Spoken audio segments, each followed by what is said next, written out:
Bienvenidos a este especial de Revista Digital, el espacio de France 24, donde analizamos lo que hace de la actualidad digital un mundo complejo y apasionante. Hoy, con varias voces, vamos a hablar del Russiagate, la investigación detrás de la presunta conspiración entre el Kremlin y Donald Trump para su victoria como presidente de Estados Unidos en 2016.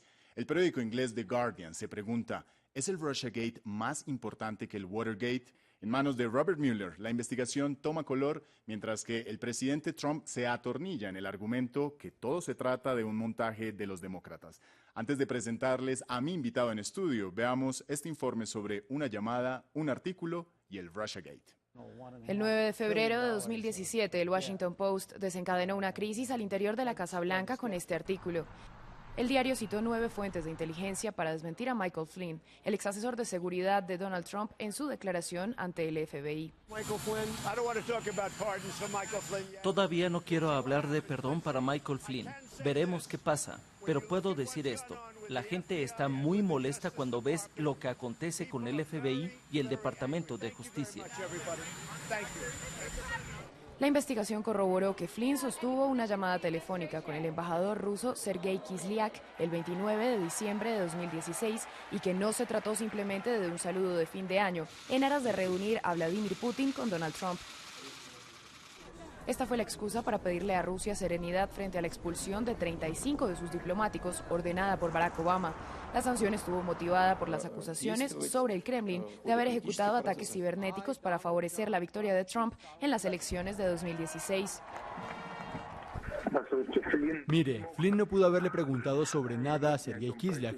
Además, nadie pudo haberle comunicado semejante petición al presidente ruso. Es totalmente absurdo. Como lo cuenta el New York Times en un artículo del mismo 9 de febrero, Michael Flynn no le prometió nada sustancial al embajador ruso Kislyak, pero sí le sugirió que la actitud crítica de Washington hacia Moscú cambiaría tan pronto saliera Obama y llegase Trump. Casi 10 meses después, el 1 de diciembre de 2017, el fiscal especial Robert Mueller anunció que Michael Flynn finalmente se había declarado culpable de haberle mentido al FBI sobre el contenido de sus conversaciones con el embajador Kislyak. Y como el caso de Michael Flynn, uno de los más visibles ante los medios de comunicación, otros implicados conforman el caso del Russiagate, entre ellos los gigantes de Internet. Para hablar de este tema puntual me acompaña en estudio Diego Santos, exdirector de Twitter en Colombia. Bienvenido, Diego, y le quiero empezar preguntando sobre un artículo que publicó El País de España en octubre de este año que tituló de la siguiente forma: La oscura utilización de Facebook y Twitter como armas de manipulación política. En su opinión, ¿cuál es la responsabilidad que tiene Twitter en este caso del Russiagate? La responsabilidad no solo de Twitter, la responsabilidad es de Twitter, Facebook, Reddit, Google, YouTube, que son plataformas, son herramientas que se han convertido como en el vehículo para transmitir todo este tipo de mensajes. Sí es cierto que les cabe una gran responsabilidad, pueden hacer mucho más, de hecho ya están tomando unas medidas muy severas. Recientemente Twitter anunció unas medidas muy duras contra los trolls, que son las personas que empiezan a difundir este tipo de noticias falsas, y Facebook anunció también la contratación, Google, pero anunció la contratación de centenares de personas para empezar a revisar los contenidos que se publicaban en Internet. ¿Qué es lo que tienen que hacer? Estar más pendientes, ser mucho más eficaces a la hora de retirar el contenido que es falso y ser más transparentes cuando este se produce. Pero hay unos bots, hay unos mecanismos que utiliza Twitter para difundir información y generar consensos. ¿Cómo funcionan? Los bots no los genera Twitter. Los bots son unos hackers, o inclusive usted mismo puede llegar a su casa y a través de su cuenta en TweetDeck empezar a crear múltiples perfiles. Esto es la contratación de decenas de personas que empiezan a crear cuentas falsas. Hay unos mecanismos para crearlas de una manera mucho más rápida, mucho más diligente. Eso es lo que ha pasado aquí en Colombia, en Estados Unidos, en el Brexit, en el referendo catalán. Entonces, estos son seres humanos creando cuentas, perfiles falsos que manipulan a través de una central que viene a ser, en estos casos, o en su mayoría de casos, TweetDeck, que es una de las herramientas donde usted gestiona la información de Twitter. En el caso específico de Facebook, la compañía que lidera Mark Zuckerberg aceptó que desde Rusia se compraron $100.000 en propaganda para favorecer la campaña de Donald Trump. Ahora bien, ¿qué tipo de mensajes vieron los estadounidenses en los muros de sus redes sociales? Sobre este tema hablamos con Brett Bruen, el ex asesor de la Casa Blanca durante la administración Obama, precisamente en el tema de la propaganda rusa. Veamos. Fue más que todo el hecho que los mensajes negativos funcionan mejor en las redes sociales. Y fue lo que Trump tenía y Hillary tenía más bien mensajes positivos que tienen más dificultad y menos éxito en las redes sociales. Diego, ¿pasa lo mismo que sean las noticias malas, las noticias negativas, las que afectan a la sociedad, las que más se vean en Twitter? Son las que más se replican porque los seres humanos tendemos a ser amarillistas y nos gusta ese tipo de contenido. Y el problema se ha convertido en que nosotros no estamos verificando nada de lo que hemos publicado, sino que sencillamente le damos un retweet o un compartido en Facebook o en Twitter. Y muy ligado con las noticias desinformativas que salieron en las redes sociales, hablando bien o mal tanto de Donald Trump como de Hillary Clinton durante las elecciones presidenciales de los Estados Unidos, están las fake news o noticias falsas. Miembros del Comité de Inteligencia del Senado de Estados Unidos cuestionaron a los ejecutivos de Twitter, Google y Facebook sobre el peligro que éstas representan.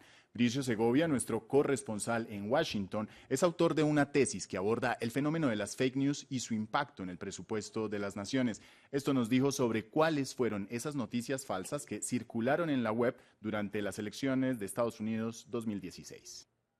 Se difundieron noticias falsas en ambos lados, tanto en el republicano como en el demócrata. En el caso de Hillary Clinton se la llegó a vincular con sectas satánicas o incluso se anunció su muerte por un ataque al corazón, todo ello falso. En el caso republicano, a Donald Trump se le vinculó con el presidente de Rusia, Vladimir Putin, a través de un informe confidencial falso que se difundió rápidamente en las redes y que decía que el presidente Vladimir Putin tenía información comprometida y que por eso mismo estaba extorsionando al actual presidente, entonces candidato, para que hiciera la voluntad de Rusia.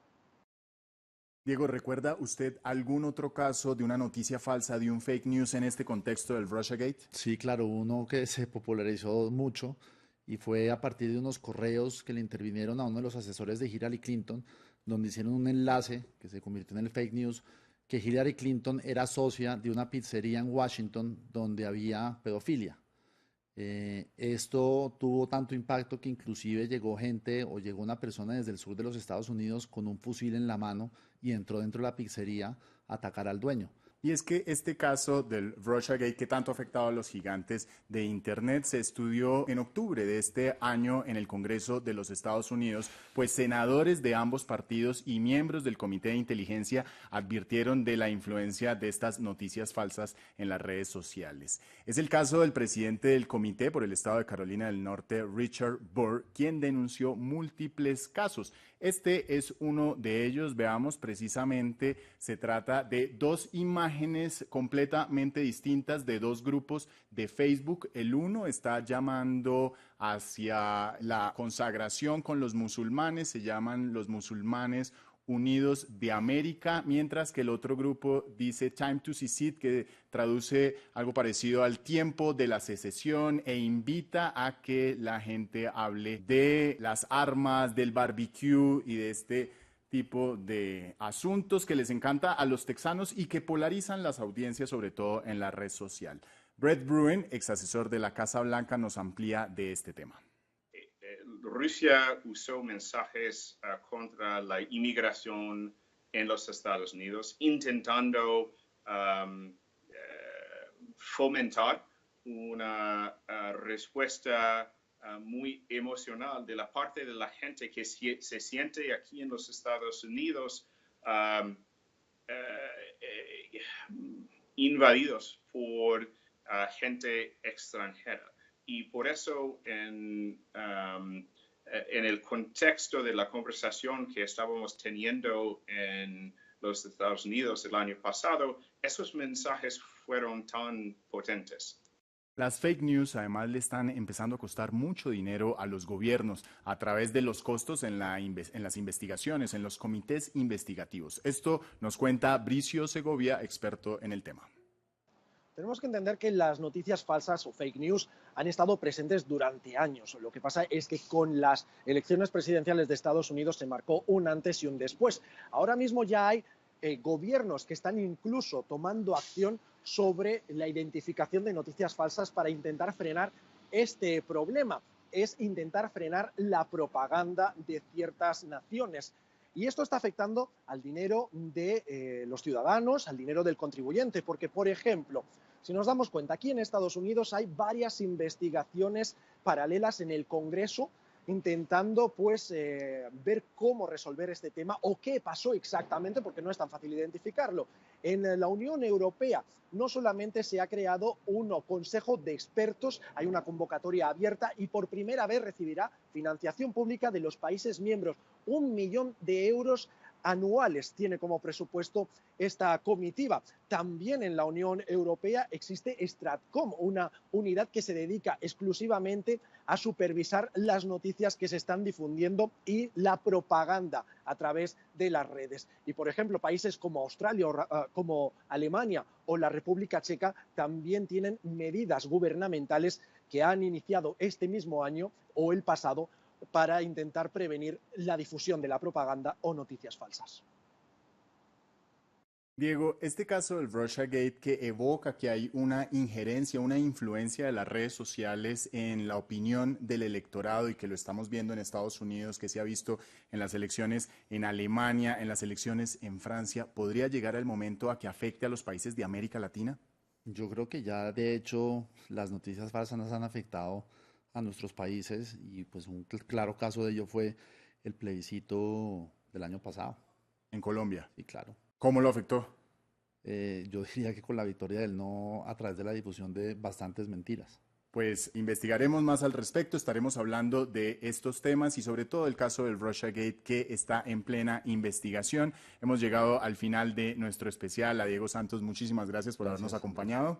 Y a ustedes también por estar detrás de las pantallas. Los dejamos con más información en France 24 y en france24.com.